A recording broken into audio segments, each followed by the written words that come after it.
Que le Seigneur nous bénisse au nom puissant de Jésus-Christ de Nazareth. Que la sagesse de Dieu nous éclaire par rapport à ce message au nom de Jésus. Je suis responsable de ce que je suis en train de dire, mais je ne suis pas responsable de comment est-ce que tu vas comprendre ce message. Amen. Que Dieu nous bénisse au nom de Jésus. Prie que le Saint-Esprit te donne la sagesse dans le nom de Jésus. Nous allons parler d'un phénomène qui mine aujourd'hui nos vies, dans nos foyers, surtout les chrétiens que nous sommes. Amen. On voit beaucoup de taux de divorce, de séparation. Vraiment, ça fait pitié. Amen. C'est dû à quoi? Après l'analyse, après beaucoup d'observations, après tout ce que on a vécu dans le ministère, les personnes qu'on reçoit aussi parfois pour régler des problèmes, les coups de fil, les messages, tout et tout. Bon, quand tu analyses souvent les séparations, quand tu analyses souvent les divorces, c'est juste des histoires banales. Il n'y a rien de compliqué, de grave. Ça veut dire quoi? C'est manque d'humilité et de respect, souvent pour certaines situations. Amen. Ça veut dire quoi? La Bible est claire, dit que l'homme est le chef. Ça, c'est indiscutable. Amen. Et donc, toi, la femme qui vient pour te marier, là, mets ça dans ta tête que tu viens, tu es un chef, amen, qui va te chapeauter, quel que soit ton titre, quel que soit qui tu es. Quand tu es au bureau, tu es ministre. Quand tu es au bureau, tu es au travail, tu es patron. Je ne sais pas, tu donnes des ordres là-bas. Mais quand tu arrives à la maison, tu prends ton chapeau d'épouse et tu portes. Ça veut dire que tu es un patron là. Amen. On dit quand la tête est là, le genou ne porte pas le chapeau. Au travail, tu es patron, mais à la maison, tu n'es pas patron. Tu es épouse. Donc ça veut dire quoi? Et ça nécessite l'humilité, le respect, et tu dois entrer dans la cuisine. Amen. Entre dans la cuisine, cuisine pour ton mari s'il faut. N'abandonne pas tout entre les mains de la servante. Alléluia. Et pour finir, c'est la servante qui prend ton mari. Ça, c'est pour ceux qui ont l'opportunité d'avoir des servantes en Afrique et autres. Maintenant, pour celles et ceux qui vivent en Europe, à l'Occident, il n'y a pas de servante. Je veux inviter, nous les hommes, à aider nos femmes. Ça fait du bien. Ça ne va pas t'enlever ton titre d'homme. Alléluia. Tu es un homme de Dieu, tu es un pasteur, tu es un bishop. Il faut qu'on aide nos épouses à entretenir les enfants, à les amener à l'école, à les laver s'il faut, parce qu'il n'y a pas de servante. Amen.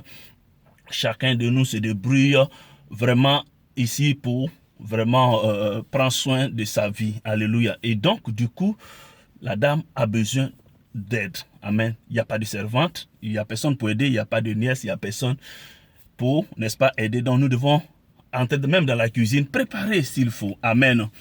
Et donc aussi, quand nous allons plus loin, selon l'analyse, c'est-à-dire quoi? On dit l'homme est le chef, n'est-ce pas? Et la femme, comment on appelle, est sous l'autorité de l'homme, chapeautée par l'homme. Alléluia. Et donc, ça veut dire quoi? Le respect doit, comment on appelle, habiter la femme.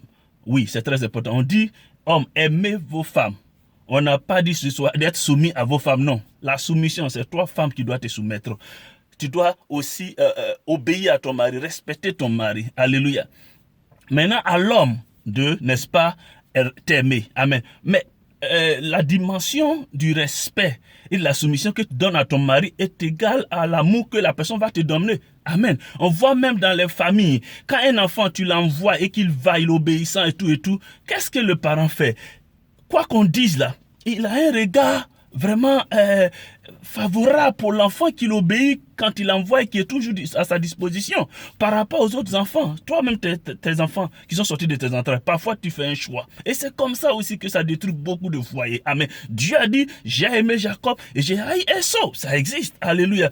Et donc c'est comme ça. Le respect que tu donnes à ton mari, la soumission que tu donnes à ton mari, l'obéissance à ton mari, permet, c'est ton Dieu. Pourquoi Sarah appelait Abraham mon Seigneur? Alléluia. C'est ton Dieu. Il faut respecter. Amen. Et donc, quand tu respectes l'homme, tu te soumets automatiquement. Il y a l'amour. Amen. L'amour de l'épouse. Et l'homme aussi doit respecter sa femme. Mais quand on va encore dans ces histoires d'Europe et de l'Occident, où on dit vous êtes égaux, vous n'êtes pas égaux. Même les jumeaux qui sortent le même jour, là, il y a celui qui est le premier et l'autre qui est le dernier. Oui, c'est comme ça. Vous n'êtes pas égaux, c'est faux. La Bible n'a pas dit que toi et ton mari, vous êtes même chose. Non, c'est pas vrai. On dit tu es laide. Amen. Tu es laide. Tu es laide. c'est bien, tu dois l'aider, tu dois l'épauler, tu dois le soutenir dans ses faiblesses. Parce que quoi? Il a des faiblesses, tu dois le soutenir. Amen. Et aussi, quand on dit que non, vraiment, vous êtes même... Ces mêmes personnes à l'Occident qui votent les lois, amen, ces femmes, ces hommes qui votent les lois, les pratiquent, amen, les appliquent. Parce que eux, ils ne vont pas compter, ces femmes-là ne comptent pas sur le pasteur ou bien sur Dieu, sur Jésus-Christ, pour leur donner de mari. Je n'ai jamais vu une blanche m'appeler pour dire, pasteur, prie pour moi, pour mon foyer. Tous les sujets de prière, de mariage qu'on reçoit là. Quand ils appellent, souvent c'est un problème de santé, la majorité. Moi, personnellement, j'ai jamais reçu de coup de fil d'une femme blanche qui pleure pour dire, il faut prier pour mon foyer, ou bien prie pour moi, je vais avoir un mari. Non, elles sont déprimées. Parfois, quand ça va pas, elles divorcent. Et elles comptent pas sur Dieu, sur Jésus ou sur l'église pour leur donner des maris. Je veux dire quoi? Ça dit que quand ça ne va pas, parce qu'ils ont voté ces lois-là, dans ces pays-là, ce ne sont pas des chrétiens. Nous sommes des enfants de Dieu, nous sommes des chrétiens. Nous devons nous baser sur la parole de Dieu et non pas sur les lois de ces pays où nous vivons. Amen. Qu'est-ce que la Bible dit? Et non pas qu'est-ce que la loi du pays dit. C'est vrai que la Bible dit d'obéir aux autorités, d'obéir aux principes des lois. Mais dans cette dimension de mariage-là, et même quand nous parlons de l'éducation de nos enfants, et quand tu es dans ce pays-là, et on te dit, la Bible même dit de fouetter l'enfant. Mais dans ce pays où tu es là, on dit de ne pas taper l'enfant. Et que nous voyons quoi? Comment nos enfants deviennent des brigands, des voyous. Amen. Puisque tu ne peux pas taper l'enfant, la police vient t'arrêter. Et c'est ce qui se passe aussi sur le plan marital, où on dit que toi et la femme, vous êtes même chez la femme met dans sa tête, amen, ça est dans son esprit, pas de soumission, tu travailles, je travaille, tu as de l'argent, j'ai de l'argent, il n'y a pas de respect, il y a du désordre dans le foyer, c'est pas possible. Dieu est un Dieu d'ordre. Et je termine pour dire quoi? Que quand ces personnes votent ces lois, ces personnes ne comptent pas sur Dieu ou sur les pasteurs pour venir prier pour eux, après déranger Dieu pour dire, Seigneur, j'ai besoin d'un mari. Non. Qu'est-ce que ces personnes font? Si tu veux être comme ces personnes, ne dérange pas Dieu. Puisque tu n'appliques pas la parole de Dieu, il ne faut pas déranger Dieu. Qu'est-ce que ces personnes-là font? Qu'est-ce que ces femmes-là font? Ces femmes-là ne comptent pas sur les prophètes pour prier pour eux, pour avoir un mari. Ces personnes-là comptent sur les sextoys.